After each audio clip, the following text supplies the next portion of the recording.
Bonjour, aujourd'hui on va parler sur le théâtre. Le théâtre, une chose de représentation. Moi, Mélanie Deleuze, je vais parler sur le théâtre, sur ma thèse, le théâtre, une chose de représentation. À l'origine, le théâtre était fait pour être joué. À l'amphithéâtre, les acteurs devaient improviser leurs scènes et ils avaient un but, les scènes, les représentations avaient un but moral, mais aussi devaient faire purger les passions. Et ceci est beaucoup plus facile dans une représentation qu'à l'écrit. Bonjour, je m'appelle Renata et moi je suis contre la thèse de le théâtre c'est une chose de représentation. Mais de même, moi j'appuie le sujet de que le théâtre c'est une chose du texte et de l'analyse littéraire et critique. Et pour réfuter l'argument de ma amie Mélanie, je veux dire que même si à l'origine le théâtre a été obligatoirement pour le représenter, et c'est qu'on peut pas vivre dans l'Antiquité, on ne peut pas vivre dans ces lois obligatoires du théâtre. On doit avancer, on doit évolutionner les genres, le style et on doit faire changer les choses. De même, et on sait que le théâtre, on peut le lire comme un texte et c'est pas obligatoire de le faire représenter. C'était l'exemple de Musset, de Lorenzaccio, écrit en 1834. Ça a été principalement pour être lu. Mais après, ils ont fait une œuvre représentative. Et c'est ça que le théâtre, ce n'est pas nécessaire d'être représenté. Le fait d'être écrit pour être lu n'empêche pas la représentation. En effet, lors d'une représentation, le metteur en scène peut faire une interprétation et peut donner son avis et sa vision, son point de vue sur l'œuvre, sans suivre nécessairement celle de l'auteur. Et pour cela, il peut utiliser, il va quand même utiliser les didascalies et le texte de l'œuvre, mais il va donner, il va changer peut-être le décor, les costumes, il va peut-être mettre l'accent dans une partie, ce qui va faire une meilleure compréhension du texte et de l'œuvre pour le spectateur. Le point positif du texte théâtral, c'est que ce texte invite à analyser plus et à critiquer plus l'œuvre, et en observant et en trouvant des points indirects qu'on ne voyerait pas dans la représentation ici.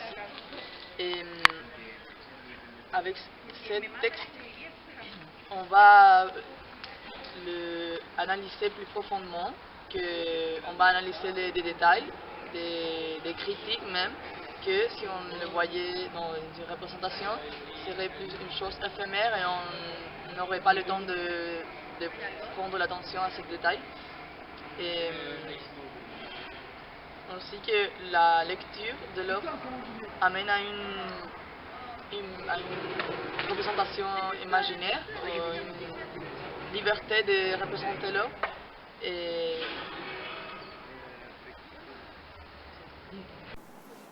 Pour refuser ce que vient de dire Renata, je vais dire que le vocabulaire non verbal est plus communicatif que le vocabulaire verbal, comme l'a dit Tardieu en Un mot pour un autre en 1951 dans son préambule, et comme on peut voir dans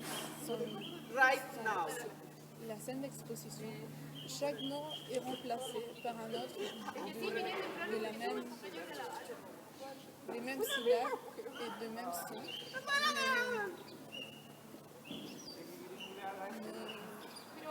Mais mais le sens quand même reste le même et on peut comprendre aussi. Et les gestes, c'est fondamental dans le théâtre pour faire comprendre.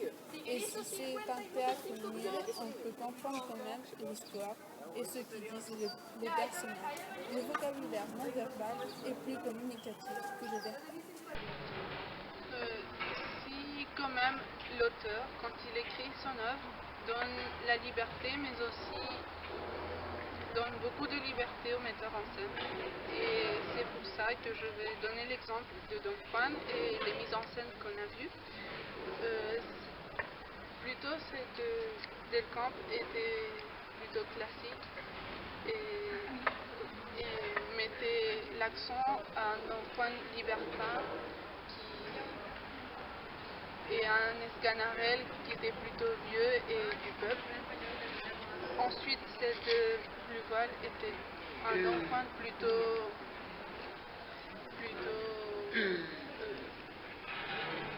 banal, antipathique et très pensatif, et un Esganarelle plutôt jeune. Et celle de Meswich était plutôt, la relation entre valets était plutôt très comique et c'était presque des clowns. Et Don Juan était très magnétique et c'était presque un vampire et c'était un rebelle. C'était aussi l'aspect très libertin. Et ce qui met en évidence cet aspect de différentes interprétations et représentations d'un même texte, ce qui fait que l'œuvre soit plus intéressante et quand on regarde l'œuvre, ça va jamais être pareil une représentation à une autre. Un autre point de la représentation écrite du texte théâtral, c'est que en lisant, on peut voir plus d'informations, comme les didascalies qui nous donnent l'information de les gestes ou l'intonation de voix ou les mouvements qui font les personnages en scène. Même, on voit dans Rhinocéros de Ionesco, la didascalie initiale nous présente tout, il nous donne le spatio-temporel de la scène, il nous présente tous les détails, il nous fait imaginer tout ça. Ainsi, en attendant Godot de Beckett, il y a plusieurs didascalies qui nous montrent le mouvement des personnages, comment ils disent les choses, et ce qui nous apporte une information positive.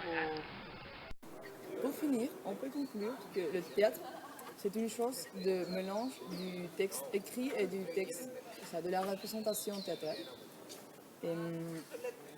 Car on sait que le texte écrit, c'est la base de tout.